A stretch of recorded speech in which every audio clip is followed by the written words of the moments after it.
All right. Happy morning here from Tahiti. This is take number 2 for our broadcast this morning. Focus like a professional. Focus like a pro is the name of the game today.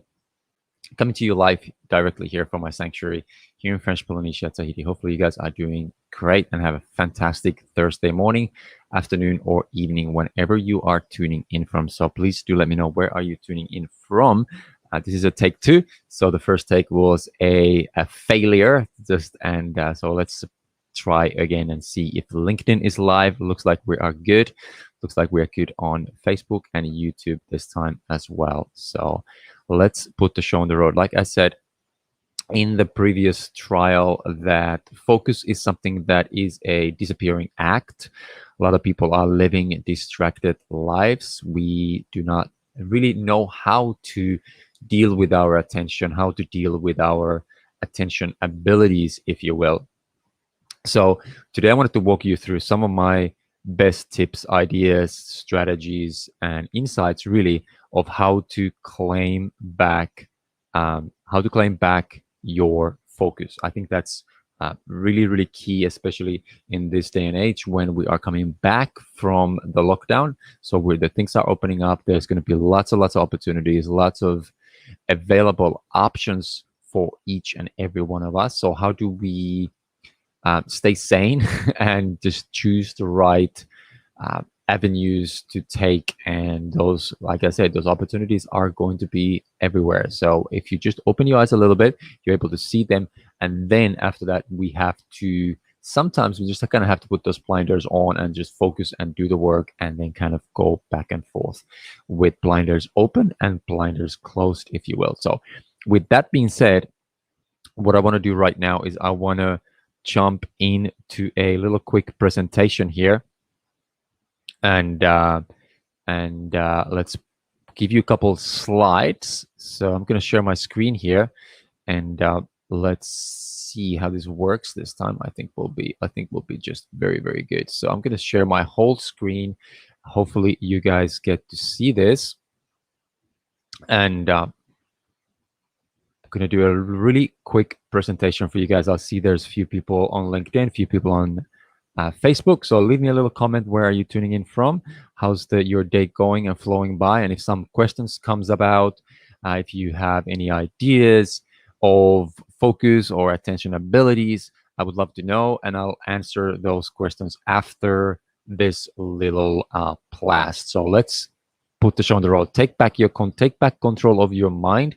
Focus like a professional. That's for you a very quick slide. So this is a free presentation for you guys, by the way, if you're tuning in here with me on LinkedIn. Jenny, how you doing? Looks like you are tuning in with me. So let's put the show on the road. First thing is, like I mentioned already, we have to kind of toggle between deep and narrow focus versus this lateral wide open focus. So focus, first of all, is very energetically heavy. When we are in it, when we are focusing on our activity and our actions, the brain uses a lot of your brain power. It's taking a lot out of you. So what we need to do is, when we are focused, we know that the brain uses about 20 to 25% of the total energy consumption of your day. So if you are trying to focus the whole day, all day, and long periods of time, it more than likely you won't be able to do that. So what we have to do is we have to go back and forth with lateral wide open and sort of the deep narrow focus. And that depends. For me, it's about sort of 30 to 40 minutes, maybe 45 minutes max if I really push it. And then I have to kind of take a little bit of a break, open my focus, maybe go for a little walk, have a little quick couple of push-ups or pull-ups or whatnot, and then come back and do my narrow, deep focus work. So very important when we are doing the work, if it's sending emails or doing something very, very important, make sure you kind of toggle between the wide open and deep narrow focus. Okay, so that's the very first thing. I see Marcin there from Poland. How you doing? Hopefully doing great. So the next thing is that when it comes to focus, I always like to go away from this whole idea of time management and use for me, time management is kind of old school. It's been there, done that. Now we have to look for something that we can actually manage, because Time is not a manageable thing. And when it comes to focus and attention abilities, there's a lot of talk about time management. So I think we should move more towards something that is more manageable, which are your energy and your focus. So kind of forget the whole idea, the whole notion of time management, and move towards energy and focus management, something that you can actually have control over, because we all have the 24 hours a day. We all know that. But what can we manage better is your energy and is your focus. So where your focus goes, the energy flows. That's a lot of people have heard about that. So make sure you take care of your energy, and then after you direct that energy, you focus that energy to the right activities available. All right, guys, that's super, super key, super crucial, very important. The next thing, this is from Todd Herman, one of my sort of online mentors that I follow a lot, and um, he talks a lot about this thing called context switching. So I'm going to move into multitasking. And when you look at this graph, what happens here is if you have simultaneous projects, if you're doing something called multitasking, so this gives you an idea how much we lose our energy, how much we lose our focus and time really to something called context switching, which here on the right column here on the right side. If you only have one project available, obviously you have 100% available time for that project, and you lose 0% to this thing called context switching. Now, if you have two simultaneous projects, you're doing two things at the same time, what's being said that we lose about 20% of our time, our energy, and our focus into this thing called context switching, also known as multitasking. So so what we have, if we actually have 40% time available for each project, it's not 50. And if you follow along down on this left-hand column, if you have 4 projects going on at the same time, you're trying to do 4 things at the same time, each project only has about 10% available time, energy, and focus for each one of them. So if you look at this, you start really realizing that how important the focus is, and that how we need to be able to stay present and stay focused on each task at hand. Okay, guys? So then I'm just moving along here. This is really rapid, really kind of rapid fire presentation. The next thing here is called Parkinson's Law. So when it comes to focus, when it comes to your ability to stay present and your attention, the work expands so as to fill the time available for its completion. What does that mean? And what is that has anything to do with focus? It means that if you give yourself a week, or if you give yourself 4 days for a certain project, that's more than likely how long it's going to take. So if you kind of shrink the timeline, and I'm within reason, obviously, if you shrink the timeline, all of a sudden what happens, you need to focus a lot better. You need to keep your focus. You need to safeguard your energy and focus into that activity. So sometimes if you give yourself too much time, you allow yourself too much of this wide open white space, and all of a sudden you are not able to focus very effectively for the task at hand. So the trick with the Parkinson's Law is when you shrink the timeline, that gives you more focus, that gives you more energy, and that gives you more of that forward momentum for the things that really truly matter and what you out to produce here in this world. Okay, guys? So the Parkinson's Law is very, very important. The next one, I'm sure you've heard already, which is called the Paretos Law. And this is very, very effective when it comes to focus management. Is basically 80-20 rule that we all know that 20% of the effects or the results come about from the 20% of the causes that we have. So focus on the 20% of the actions that produce 80% of the results. You more than likely heard that, but there's probably that not many of us actually doing that. So information is just information until we apply it, and then it becomes a real result when we apply that information, and it becomes knowledge when we kind of connect the dots, and then that knowledge then transfers into action when we actually put it out into the world. Okay, So Paretos Law, very, very effective with the Parkinson's Law. If you can use those two laws, you are able to focus so much better to the actions and to the tasks what you are doing. All right, guys. And then the last thing that I want to leave you with this presentation is this, and I heard this from Robin Sharma actually. It is a great 5-hour rule, or 5 great hours rule. And what does that mean is that the top performers, the highest achievers, and the people that truly create the results needed in this world, they more than likely only do about 5 hours of really active, really focused work, and then the rest of the day is more of that white space, more of that creative flow, more of that wide open uh, conversations where you're looking for ideas. But 5 hours is what the maximum amount of sort of really highly focused work that you're able to produce in each and every day. So for example, this kind of presentation where I'm focused with you all, I can only do it for a certain amount of time periods during the day. It's only in the mornings that I can produce this higher quality content, and that when I'm really focused. In the afternoons and the evening is more kind of, I might be going to Clubhouse and joining some conversations and doing very different kind of productive work, if you will.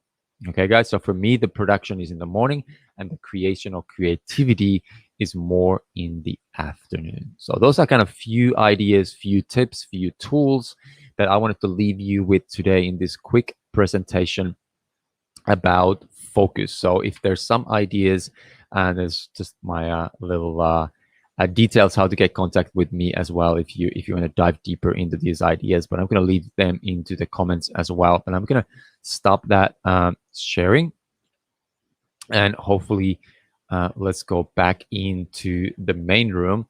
Looks like we got a few comments here. So if you're still watching this with me, leave me a little comment, leave me some ideas, how this resonates with you. What are you dealing with? What is something that you're battling with when it comes to focus, your attention abilities?